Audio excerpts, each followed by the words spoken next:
Hey besties, welcome to day 19 of my 365-day orbit on YouTube.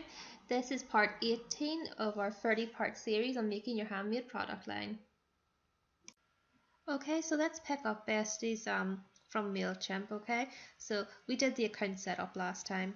So let's look at branding templates. Okay, we've got included branding styles. Here we have a place to upload our logo file.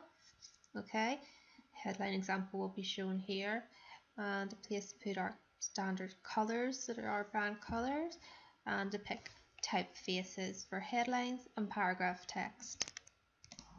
Okay besties, so this is Photoshop Elements, and this is where I made my logo. This is my logo here, okay, but this is a software you have to pay for, so if it's too tech savvy, you don't want to do it, you don't want to pay for anything, I'll show you how you can make a logo for free to get started. Okay, that's not how Renae does it, but Renae does suggest you use Photoshop Elements, but if you don't want to, let me show you how. In case you're wondering, a transparent PNG is what I actually have, okay? You can only make these in a Photoshop software, like something like this here, okay? Basically means that is it's see-through. Okay, and we're going to go into Canva, which before I started using Photoshop was what I used. Okay, let's get started. It's free, like it says. Enter email and password and click You're Not a Robot. Okay, and here it's telling us to start our first design. So you can see it has templates available for different things like Instagram, logo, Facebook post, Facebook cover, social media and flyer. Okay, so I've selected logo. Okay, and here it has some mock-up designs. There's lots of different options that you can use, but I suggest keeping your logo totally simple. It's not a branding photo, it's not a lifestyle photo. So the simpler the better. You want to be able to put your logo, say, up here as a favicon, to use it anywhere. So your logo should be simple. I'm just going to use text, and here we go. Okay.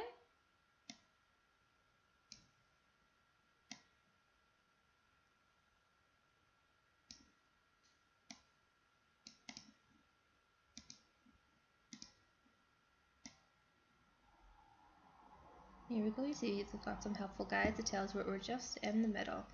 Okay. So that is basically how complicated I suggest the logo be. Now you can of course change the type font. They have a certain number of type fonts available. You obviously want this to be as eligible as possible, so for titles you don't go for a swirly logo. Okay, and just have a look here.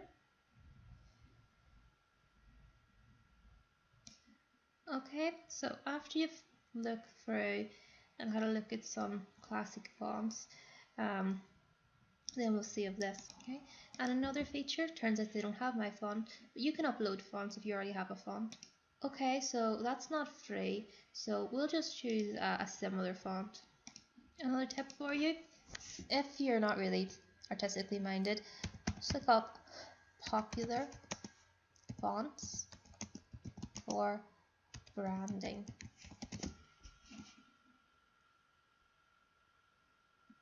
Okay, now there's another fonts are the best fonts that are free on Canva. Okay, to be honest, I've had a look and I don't really like the font selection besties, but I'm super picky. I'm sure you can find something to get on with, okay? So now let's download. Ooh, and we want JPEG because we want something we can upload online. You can also download all of the other ones, and that'll help you in future. And always take a note of your fonts, colors, everything, and download in the different varieties. Now let's go back to MailChimp and see if this works.